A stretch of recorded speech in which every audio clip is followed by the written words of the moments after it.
Good evening, everybody. On this episode of Fish Forage and Hunt, we're going to go over how to make a cheater pastrami. So the typical pastrami process starts with getting a pack or brisket where you have to separate the point from the flat end by cutting through the fat, and we'll show that in a future video. And then brining the flat point in the refrigerator from anywhere between 5 and 7 days.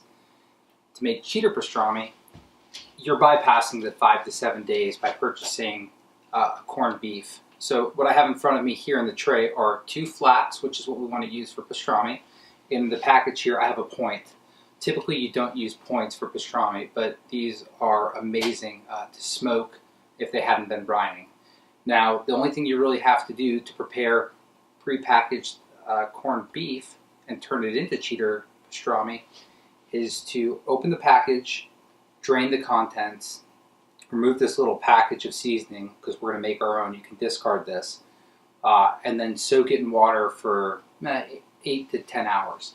And what that does is it removes the excess salt that the pre-made package already has in it, because you don't want it to be overly salty.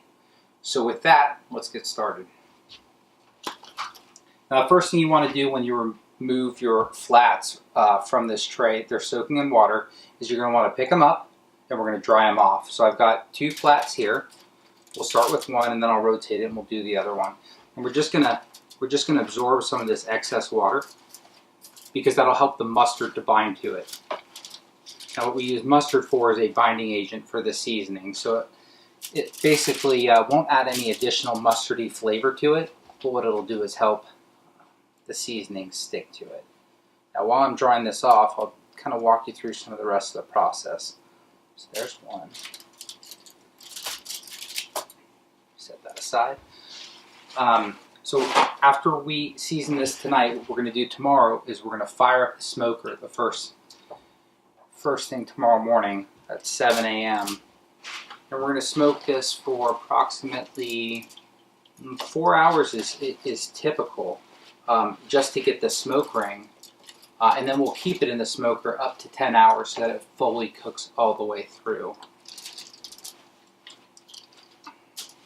But again, everything is dependent upon temperature. So these particular flats, they're small, but they're not small in thickness. So let me hold this up so you can see. So when it comes to smoking, thickness matters, and that's what you want. So after 4 hours, you'll get a nice smoke ring, but then we'll continue to cook them until the internal temperature reaches roughly 165 degrees minimum.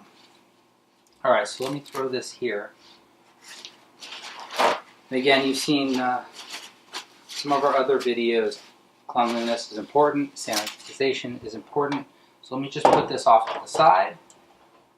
Okay, now let me pull this down. So step 1 is going to be to, place mustard onto both sides of this. What I like to do is, you always want the fat to be up when you're smoking. So I always start by placing mustard on the fat side up, and then I'll flip it over and place mustard on the bottom side. Then when I start to add the seasoning, what I end up with is I'll season the bottom, and then I'll flip it over and season the top, which has already been mustard, and then it's ready to go into the smoker fat side up. So just general rule of thumb, fat side up before you mustard up. Alright, so we're just going to apply some liberal, shake this up a little bit. Just a little bit. This is just the binding agent, okay? And we'll get all these sides. And of course, always take off your any important jewelry that you may or may not be wearing. Actually, if you're not wearing it, you wouldn't have to take it off. So if you're wearing it, take it off, set it to the side. Alright. And I always like to have a dry hand and a wet hand. So I'm going to use my left hand here, and I'm just going to kind of cover this flat nice. If you got to add more mustard, no big deal. Your other hand is clean. And the reason for having a wet hand and a dry hand, you'll see in a second. Now when I do other types of meat, I like to use a spoon to layer on the seasoning. So I've just done the top fatty side. I'm going to flip these both over. Then I'm going to coat the bottom side. And while I'm doing this, Megan, if you could, can I have a spoon, please? That way I can keep the seasoning nice and uncontaminated. So if you're wondering who's filming right now, is my amazing wife, who's come up with most of these recipes, and she'll describe and post all of the actual amounts of ingredients below. So I've got my contaminated hand. Just wipe this off. And normally I use towels, but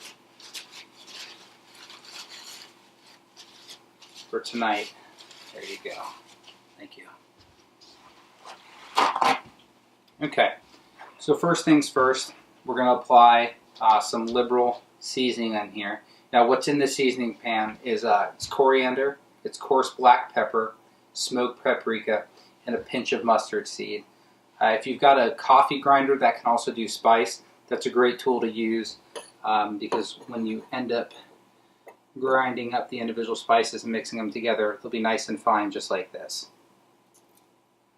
Okay, so we'll hit the underside here, and then what you'll see is I'll use my now dry again contaminated hand to just nice and smoothly press this in. And again, we're making pastrami here, so you want to coat this liberally and press it in. If you've never made pastrami before, don't be intimidated. The first time we made it came out amazing. It's just trial and error until you kind of get down exactly what you want to do. So, just going to coat the ends here. And the beautiful thing about all this that you hear falling off is that it's still usable. We'll just roll the fat side in it if we have to. No big deal.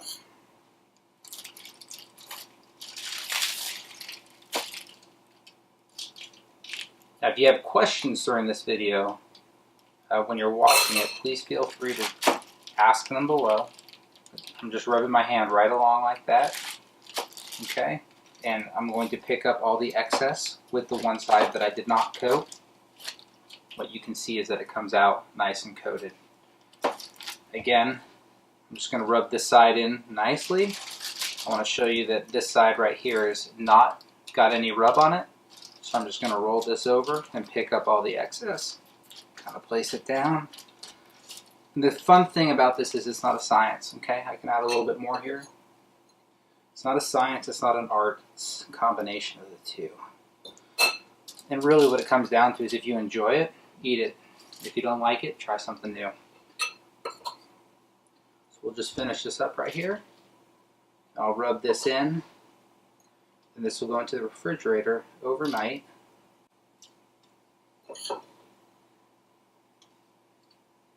Then we'll go from there.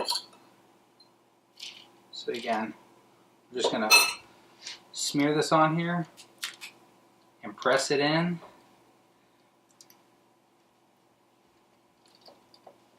You can see I've got a nice dry area up here. But what I like to do is make sure all that fat is covered, because once we start smoking it, that fat's going to melt. That fat will carry that flavor all the way down into the rest of the meat, which is why it's more important to get more seasoning on the top of the flats than it is on the bottom.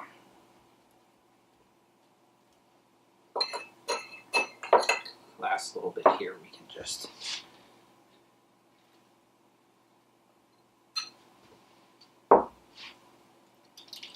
put it here, here. Okay, and at the end product, what we have is a beautifully seasoned, ready to go flat of meat that's going to go in the smoker tomorrow. And this one right here is nice and coated as well. And again, the fat will render down and these seasonings will be spread all over. And we'll show you the rest of that in part 2 of this video. Good morning, everybody. Last night on Fish Forage and Hunt, we prepped some cheater pastramis, which I have off to my right with the seasoning. And this morning, we're going to smoke them in this smoker. This is a little electric Masterbuilt smoker. It works fine. You can set the temperature and the time on it, which is a nice feature. For more accuracy, I have this wireless meat thermometer here. It's got the probe that'll go into the meat with the sharp end, and then I also have a dull end, which is already inside to verify what the internal temperature of the smoker is. This morning, while we got the smoker set up, we had the pastrami sitting out just to kind of come up a little bit, not fully to room temperature, but you don't want it so cold that when you put it in the smoker, it takes that much longer to heat up.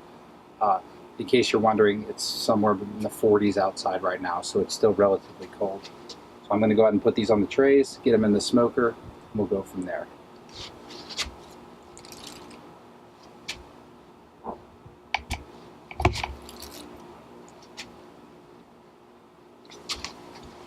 Alright, now the smoke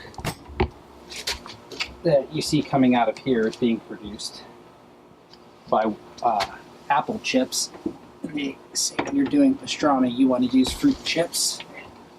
So this is my ambient thermometer, and because the lower meat in this particular model tends to be colder than the meat that sits higher up close to the vent where all the heat rises to, I'm going to put the probe into this one. Let me get it right in there. Not all the way through, of course. Pull that slack through. There we go. So we've got apple chips in here. One other point to make is try to do everything as frugally as possible. So typically apple chips go on sale along with hickory chips once or twice per year, and you can get really good deals. If you're paying more than $3 for a bag, if you can't get the chips locally, you're probably paying too much. So I typically buy them in bulk when they're less than $3, and they always turn out well. So we're going to smoke this for up to 16 hours, and we'll keep you posted once it's done. Good evening, everybody. This morning you saw us put the cheater pastrami into the smoker, and it's been going for about 6.5 hours now. We smoked it the entire time, and it reached an internal temperature of 168 as depicted here on this little wireless transmitter. And so now what we're going to do is we're going to steam it the rest of the way. So to steam it, we're going to wrap the brisket in foil, and we're going to add a little apple cider vinegar. We're going to seal it back up, and we're going to put it back inside the smoker and just use the smoker as an oven for the next half hour or so. So what I'm going to do now is pull the meat. Now the trick here is to work relatively quickly. So I've got this beautiful looking brisket right here. And I'm going to wrap this one up in foil. I like to use a lot of foil. And as you can see, what I do is I put it lengthwise, and I'm going to raise up the sides right here. I'm going to wrap this end over. And the trick with this is you really want to get it tight, but I always use 2 pieces of foil. So now what I've got is this nice little sled where I can add some apple cider vinegar, which I've got right here. You can see my dog right here, Bristol, loves the smell of this. Add about a tablespoon, maybe 2 tablespoons. Doesn't have to be perfect, but it's that juice that's going to add moisture back into the meat. So what we've got here is one brisket wrapped. I'm going to take the foil, shiny side up, so it reflects that heat in, and now I'm going to wrap it the other way. So before I did it across the width, now I'm going to do it across the length. And make sure it's nice and tight. Anytime you're smoking meat and you use what's called the Texas crutch, which is when you wrap it in foil, will help to add some heat. I'm going to put this one back in.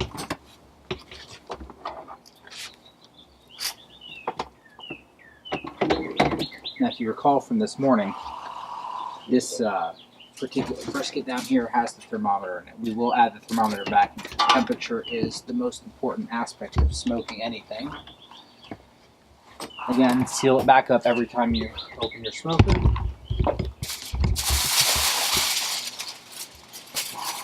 And 2 more pieces of foil, so got the shiny side up here. I'm going to go across the width. I'm going to fold that over and get the sides up so that it'll trap that apple cider vinegar that I'm going to pour into it next. Just so that you can see this here, I've got that nice little area right down there where I can pour this.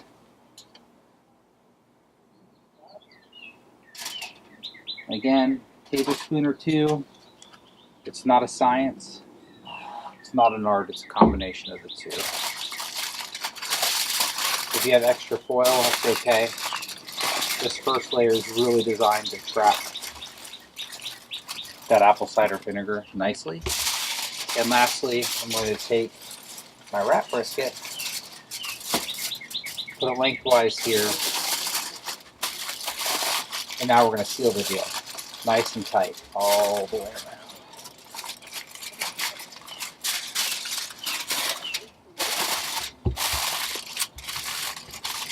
Now earlier we talked about using the flat versus the point, and I just want to mention that you can use the point for making pastrami, but it's fattier. And so if you have a really fatty meat, when you go to slice it, it's going to fall apart. It'll still be good, but this just makes it a little bit easier to make sandwiches. So now I'm going to throw this back in here at the bottom. There we go. And before I close it up all the way, there, our trusty thermometer. We're just going to throw that right in there. It's a little bit hot, so bear with me. Just going to poke it in so it penetrates the meat. You can feel how easily it goes in there. I know you can't feel that, but it was like butter. So I'm going to close this up. I'm going to leave the temperature set at 225, which it's been all day. And when the internal temperature reaches about 185, we'll pull it, we'll let it rest. It'll keep creeping up to 190, 195 degrees. And at that point, it'll be perfect for slicing. And we'll show you how we do that coming up here in a few minutes. All right, everybody.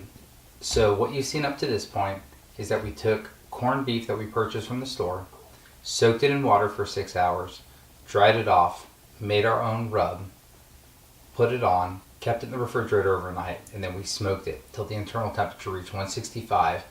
Then we wrapped it in foil, added a little bit of apple cider vinegar inside the foil, and then we steamed it until the internal temperature for this particular set reached 192 degrees.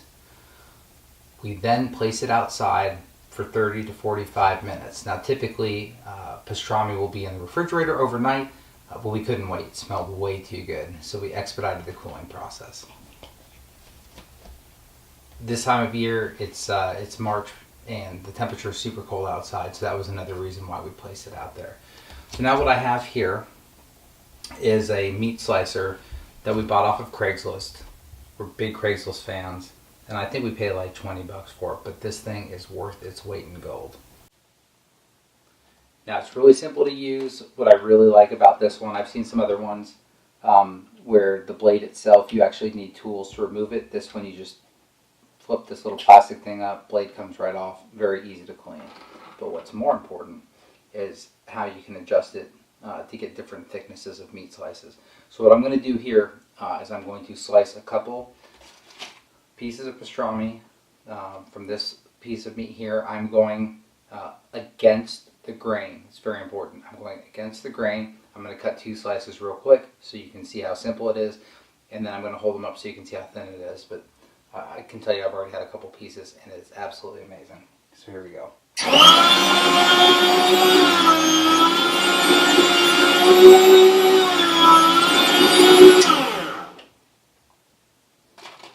Now, on this meat slicer, the meat falls off the back, which is why we have the cutting board on it. And what a meat slicer can do that a knife can't is that it can get it paper thin. So you can almost see the light right through it. And the marbling of the fat on this particular piece of pastrami is absolutely amazing. So, I know this is a YouTube video, and it's rude to brag about your own food, but this pastrami is absolutely melting in my mouth right now. We've made this in the past, but I have to say, this is probably the best one we've ever done. And it all started with a simple corned beef. I hope you enjoyed this video, and we'll see you next time on Fish, Forage, and Hunt.